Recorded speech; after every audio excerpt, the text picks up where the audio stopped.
leasing, but the question was asked, are you thoroughly confused? And yeah, it's easy to get confused even reviewing what you already know. And when I was presented with a lease back in the summer of 2010, that's what struck me as I reviewed this. I'm used to using contracts for a variety of things. We do farming there, but my life revolved around the construction industry. You never get away from the farm, I guess, when it's in your blood. So I've done a lot of unusual things in construction and leasing commercial properties in a lot of major cities across the United States for various functions and so forth. So I understand the value of contractual language, but when I read these gas and oil leases that were presented to me, I realized I didn't know anything. And so I quickly acknowledged that in many circumstances in life that sometimes I don't even know enough to ask the right questions of authorities. So I usually go out and address it from that standpoint. I've got to start from below zero. So as I began to review what was going on in the neighborhoods around there and some townships around me in Columbia County, I found a wide discrepancy between what was offered from one end of the county to an adjoining township and 3 townships over. At that point, I had a standing offer in front of me from 2 companies for $500 an acre for a 5-year paid-up bonus. That meant, I didn't grasp this, that they were going to pay me 1 payment and no more payments would appear for 5 years. And then at the end of 5 years, they had the right to renew it for another 5 years, and it indicated that they would pay me for the same price that they, for the second 5 years, that they paid me for the first 5. That sounded pretty attractive. Then I found out that neighbors just not too many days before I had been proposed with this lease had signed the lease, same kind of terms as far as the lengths, the times, and so forth, but the dollar amount was considerably different. They were offered $50 an acre, some $75 an acre. And typically leases over there is much like it did all across the state of Ohio, that they would lease by the year, $2, $4, up to $10. And most people that lease that way never expected to see activity. That's just been kind of traditional for the last 30 or 40 years. But it was somebody's probably just a wild shot in the dark that if oil does show up and you start developing over there, that we have control of so many acres. So that had been the past experience of most of my neighbors and myself about leasing. So this difference in this discrepancy in the values had me puzzled. So when the landman, who is acknowledged here tonight, they'll be very persistent, calling me and telling me, we don't want to get this block wrapped up. I said, what block are you talking about? And so he described, well, and he gave me certain latitudes and longitudes by the roads. And I said, well, who have you signed in there? And so he told me many of my neighbors. And he said, I want to get that closed up. He didn't tell me why, it's just that that was a sales pitch, obviously. And so I asked him, I said, tell me why that neighbor that you just mentioned, you signed him at 50, another one here you signed at 75, and you're proposing to me $500 today. What's the difference in the value? And his response was, well, it just depends on what the market is that day. Now he's talking my language. We do raise produce, Mark. I needed to bring you a jug of sorghum, and I forgot. We produce sorghum, molasses, maple syrup, strawberries, garlic, a bunch of weird crops. We do a lot of things like that. And we go to market. My family's operated a farm market over there retail since 1929. And we participate in several farmers markets, from Akron to Pennsylvania. So the market at a farmer's market is, and you people here that have bigger farms, and you don't maybe have to take your stuff out like us truck farmers do and sell it to the public. You'll have some lady come up and look at that, and she'll pick up that tomato and she'll put it down and she'll say, do you have any better than that? You know, You know how it works. What she's trying to do is tell me my product is not worth as much as I'm asking for. That's the marketplace. So our commodities that we produce, we try to get the highest value we can because we want to get paid for what we do. So when I take specialty syrups or to specialty stores in Akron or Cleveland, some of the high-end stores that want a real fancy product and package, I try to find out what niche I can get in, so when I take my maple syrup or other products there, I'm getting the top dollar. Instead of taking, when I started doing that marketing and brokering syrup years ago, you know, instead of taking $20 a gallon, I found that if I marketed it right, just excluding the cost of the containers, I mean, that's over and above, I could market it for 2.5 times or 2.25 times what I was dependent on the jug I was putting it in. Whether I put it in small jugs, fancy jugs, etc. So finding out how you get the most dollars for your product, that I understand. I come in on popcorn. That's another crop that we used to grow, popping corn, and wholesale it out to grocery stores. My uncle took care of the marketing for a number of years, and I wasn't satisfied that we were getting a return, so that we should. So I started looking at the numbers and thinking, well, the package is poor. They can't tell this high-quality gourmet popcorn from any competitor that's growing it out here in a a substandard variety, substandard popping, substandard everything. So I changed the packaging, and we changed our profit margin 600%. Knowing how to add value to your product is extremely important. I don't need to tell you guys that. So when a man tells me it depends what the market is that day, then I need to find out how to get the most out of my product. And he's wanting to know about gas and oil. So I started reaching out to people in the industry. I got an education. Right down the road from me is a longtime friend of my younger brothers. Went to school together with him. He and his family have operated a small drilling operation over in our corner of the world, William S. Miller Drilling. And so he was approached to lease land, and this is altogether different leases than he's ever used to lease land from people. But I got a vernacular education from him on how to address some of this language and issues that I didn't know about. Then I went on and talked to many attorneys, and I decided, well, it's easy to go over here to Pennsylvania. That's just right next to Columbia County. So I spoke with some attorneys over there. I looked at leases that men had signed, people that were had signed, reviewed leases. So I started to grasp different terminologies. What I found was that many of the attorneys in Ohio at that time, in Columbia, Mahoning County, and surrounding us, were as far behind the learning curve maybe as most of the landowners were.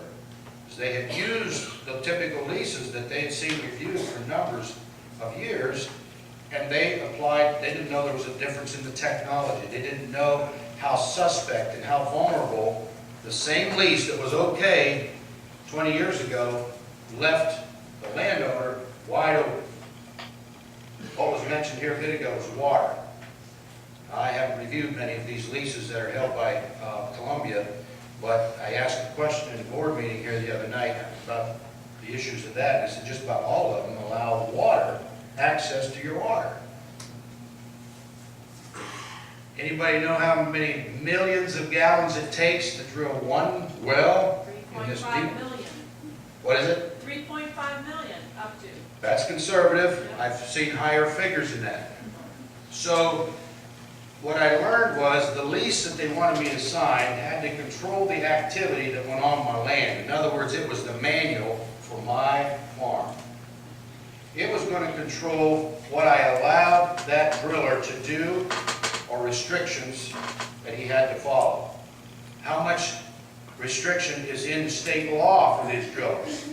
So I got a hold of the newly passed House Bill, Senate Bill 165, I think it is, and I started reviewing that. Well, there were some changes, and we do have, as was pointed out, maybe a better basis of law in Ohio for protecting landowners than you do in some of the other states. However, it's still granted too much latitude with this new technology. Way too much latitude. One example that I think is important: how close do you want one of these drill rigs, and how many people, you probably haven't seen any drill rigs. If you haven't seen the new style drill rigs, I'll just about bet, unless you drove to Pennsylvania or happened over to Carroll County, you haven't seen them. These are huge. They don't pull in and take up a quarter acre. When they put a pad in over there, you're talking about 5 acres. Thousands upon thousands of tons of gravel for one of them. They take typically anywhere from the smaller mapped out units, 3 acres, 3.5 acres, up to 8 acres. That they're going to put gravel on your property and segment that off. Well, if that was in production, you're not going to get production out of it from agriculture, so you better make sure you're getting paid for it out of your lease. How close do you want it to your property, to your house? State of Ohio says 200 feet. That didn't suit me. Yeah, I've seen that. I know what you all. 500 feet is what we put in our lease, okay? Understanding what those terms are, you're going to have to be an expert in that lease if you're going to go out here and negotiate on your own with a drill company. Well, moved on, we had attorneys that had gotten a shoe leather education, I call it. Not only had they had the diploma hanging on the wall, but they realized they didn't know what was going on. One attorney over our way had been approached at the end of 2009, and he wanted to consider leasing his properties right against the Pennsylvania border. So he went over, he visited drilling sites. Somebody inside the gas and oil business, he had a relationship, took him, and they toured a lot of that property over there. So he looked at what was going on, and he came back, bound and determined that he was going to exclude some certain things. You don't want to give them the right to put on a huge compressor station. The compressor stations that I've seen in Pennsylvania that would probably be equal to this building, maybe double, maybe more. Huge buildings. And if you don't restrict it from the lease, they can put it on there. Your manual didn't say anything about not doing it. You see what I mean? And there's no minimums. The state of Ohio didn't impose too much in the way of minimums for there. So, I mean, this just opens up, and these attorneys talked to other attorneys and found out what addendums they had been getting in leases for those people to sign. I didn't want to mess with my water. I built some homes off the frontage of that property to pay the bill, to pay the price off I had to pay for it when I didn't inherit it. And I had to pay about 3 times what it was worth because I was family. If you understand what I mean. I didn't like the building on it, but anyhow, that's the way it went. But I didn't want to fussing up the water on those homes that were neighbors of mine. I didn't want to fussing up my water. I don't know what potential there is, but I didn't know. And I was afraid to sign that lease. My uncle called me, he said, we need to sign these leases. This deal's going to go away. We got more than everybody else has been offered to date. And I said, he was trying to influence me because there were some neighbors that needed the money. And I said, the worst thing we can do is sign something that we do not understand. I will not do it. And we kind of got into a verbal argument over this thing because I would not go out and compel the neighbors to sign. I called a meeting, just hoping to get a couple of dozen neighbors. 65 people showed up. That was an informal meeting, and then it just ballooned from there. We had 15 neighborhood groups from all across our county, various parts, people that I knew of by name, someone I didn't know personally, and they started meeting with us. And we were bringing all the information back and sharing it with them. We have all these addendums. The attorney said, make sure that if you sign a lease, it doesn't say this, just like Dick Emmons gave us a quick education. Make sure you don't include that language. And then they would give us provisions. Make sure that you do get this. So we had all that. We were comprehending it. And we had a couple of drilling entities come in and make their commercial to us about how good they were, what they do, and so on and so forth. So 3 of those neighborhood groups went out, equipped with all the knowledge we'd given them over the course of 6 or 7, 8 weeks, and tried to do what they were told to do. Strike this out. Well, now we won't do that. How big were these land groups? So the smallest one was about, I think, 2,500 acres. 4,500 acres is another one. 8,000 acres was another one, okay. We'd like to insert this addendum on the back page. We want to put this on the addendum sheet. No, we don't do that, don't do that. So they'd wait and stall a few days, try to get it in, try to get it in. They ended up signing those leases, knowing they shouldn't have that term in, knowing they should have that term in there, and there's pressure involved. The dynamics of a group is extremely important in this process. I hate big groups. I've had to be stuck in front of our groups over there of 600-800 people, and I make sure that nobody feels uncomfortable. Just because you don't share my opinion doesn't make your opinion worth less than mine. So my approach to the way we tried to lead that group over there was everybody's opinion mattered. But what became so apparent to us is unless you have a large body of acres together, you aren't going to get what you need to get, period. So I was discouraged after seeing all of our hard work go down the drain with these three groups. And here's how it worked out. One of them in particular I'll make mention. There were two farmers, and that acreage was about 5,000 acres. Two farmers held most of the biggest, they held the biggest blocks of acreage in it. I think around close to 2,000 acres. The rest of them were 80 acres, 100 acres, whatever they were. They knew they shouldn't sign these leases. One farmer's combine blew up right in the middle of soybean harvest. Now he's having to go borrow money to buy a combine, or he knows if he peels off from that group and goes down and signs this lease that's been put before him at $2,000 an acre, that within 90 days he's going to have a check. He can go to the dealer tomorrow, get 90 days, same as cash, walk out that door, know the combine's coming behind him, and he used it, and he paid off on that. He signed a lousy lease. Okay? When he said, that's what I'm going to do, his neighbor was right in cahoots with him. He did the same thing. And what happens to the rest of the group? They're just deflated. So the guy who was the neighborhood guy who led that group, he's trying to hold them together. He's trying, and you can see the frustration. People who are trying to get you to sell something have a psychology involved with it. Especially the farmer. For those of you who are in agriculture for a living, including myself, are some of the hardest-headed people in the world. And it's probably a good thing in a lot of ways, or the rest of the country wouldn't be eating. But sometimes their decision-making is pretty poor. And one thing I found in trading commodities, the way that you get the farmer to sell is not raise the price, it's start to lower the price. Think about it. You let it build up, you bring it down, you let it build up. You guys are laughing, you know what I'm talking about. And you watch, and you say, well, I didn't get the highest price. You let it come down, you let it come down, and you take a big drop. And oh man, I didn't catch it. You let the price come back up. You control the negative side.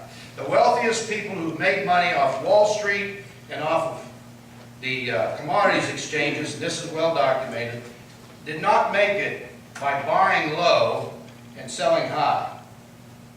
I thought that's the way you did it until I started doing some research. They took a position that benefited them for buying in and being able to sell low and make money.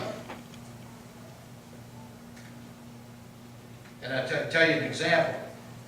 The hog industry. How many, you got any hog producers over this way? Out of 50,000 acres, you don't have a hog producer in the room?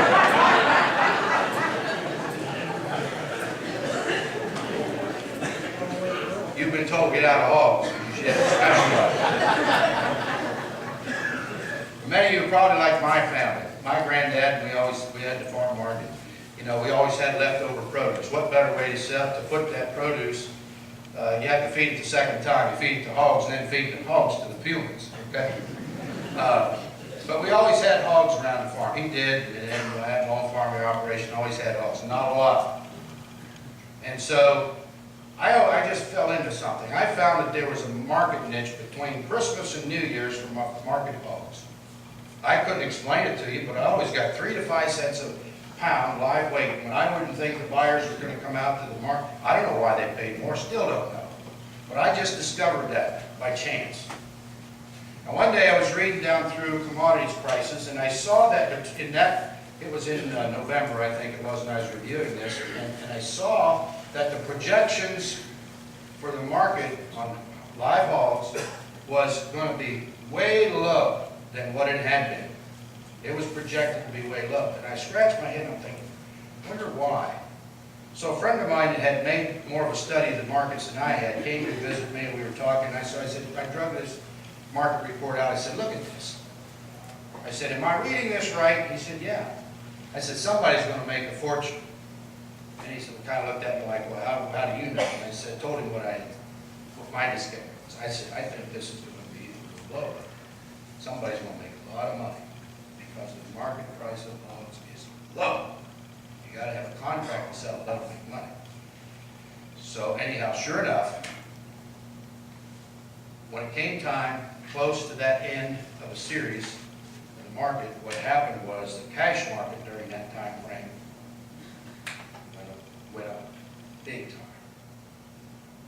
Well, here's how you make this happen. Remember, I'm talking about psychology and business. When I started researching it and got a hold of some brokers, I'm trying to get an education, brokers and so on and so forth, what determines the price of those commodities is the agricultural reports that come out from the Department of Agriculture. Well, prior to that, to set the low standard was a report had come out that the numbers on the farm hogs that would be ready to market in that week, that the numbers were way up. There was more hogs than should be. So, you know how it is, surplus, low price.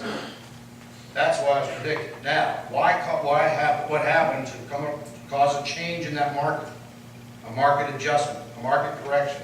Whatever the people whose feet never left asphalt call it, was there was a manipulation that took place. Okay?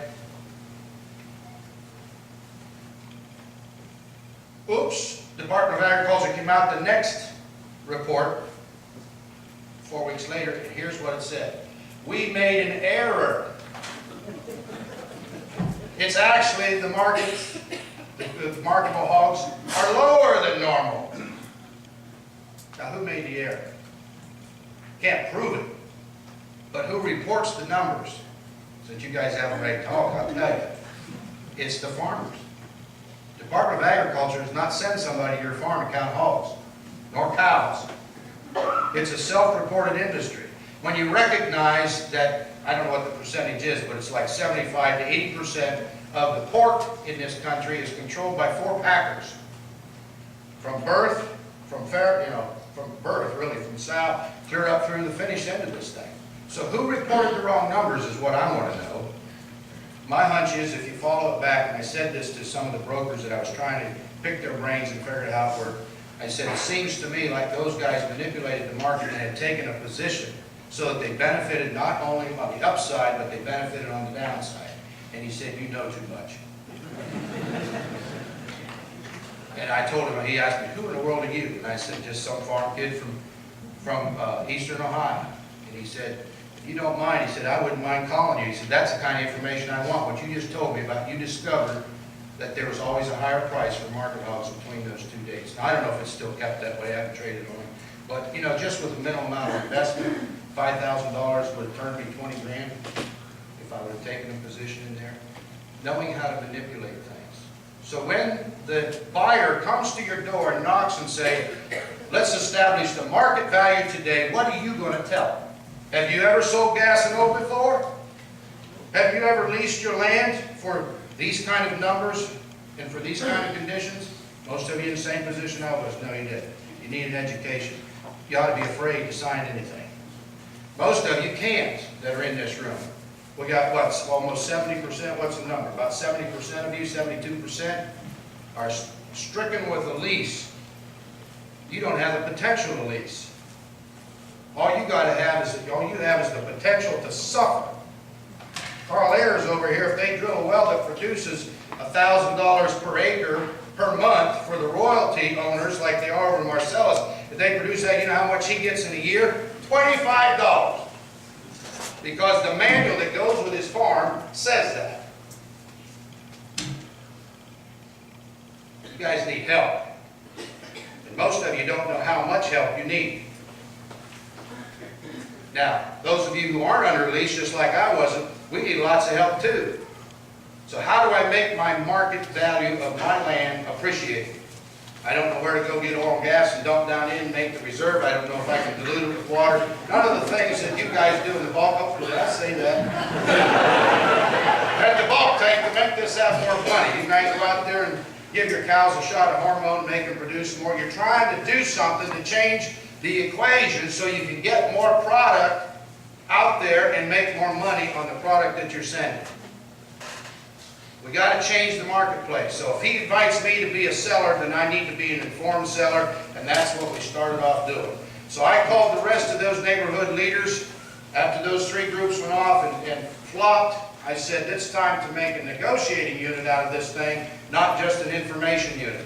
So I went to the 2 attorneys, 2 different firms that had supplied us with information. They were out there trying to benefit people by bringing free seminars to them. They weren't out there trying to put a group together with percentages. They just said, we're tired of seeing people come in our offices and review the lease. They already signed the thing. There's no getting out. There's no buyer's remorse time given to you in this. You go buy a car and you don't like it. You got, 72 hours or something to take it back.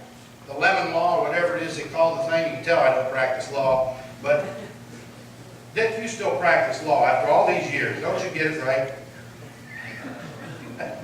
He still practices. If he has to practice, the rest of us, you know what to do. So what I'm saying is, you sign a lease, it's done. It's over. People are told all kinds of things, and especially the elderly. They'll prey on them. Landsmen, by and large, there's a bunch of good ones out there, but you know what? They don't know anymore. The three months out of college, the ones over our way, 3 months out of college, got to pay for a degree they got. And it's important that we understand their motivation. They get overzealous. And so you find situations where they may say things to people that they really can't back up. So there's something implied to the person who signs the lease. Don't sign anything that's not have the words for it in the lease. Make sure it's recorded. So as we moved on and we started to put our group together, we were told by the landsman from any leasing agent, that company that was looking at us, don't do that. They took me aside, Bob, don't do that. You're going to hurt these people. You're going to make them mad at you. You're not holistic together. And they told me of numerous cases across the country where it had been tried and it had failed. And I listened to it. I mean, I'll listen to the guys on the other side of the table. And I didn't want trouble. I didn't want to misrepresent what we could do as a land group. But I was firmly convinced that the only way that we were going to add value to our property was have more of it. That's the secret. What adds value to your acres is have more acres with it. And so when I asked, started inquiring of different landsmen, what would help us get a better price? Well, if you have a bigger land unit, if you got more land together, makes sense. So there's common ground. We were interviewed by varieties of press from TV and newspapers. In the reporter sessions that we'd say, well, you sound like you're a capitalist. You want to see, yeah, I said, I'm a capitalist. I want to see production. I want to see us get independent of foreign oil. And we need partners. I can't go drill that well. I'm not going to put $3 to $8, $10 million in the ground. I don't know how to do it. We need the folks who have the technology. We need good partners in this opportunity that they're presenting to us, and we're presenting our land to them. What I want to do is be treated as a partner. Don't take advantage of me. Don't take advantage of my ignorance. And so we had to enter into this thing with our eyes open, trying to get as much education as we can. We settled on one attorney to do our lease work. We reviewed leases from every corner of the earth, it seems like. We looked at what could happen. We wanted to be diligent. The other thing is, when we start into a negotiation, it's important to understand you need to respect the parties that are on the other side of the table.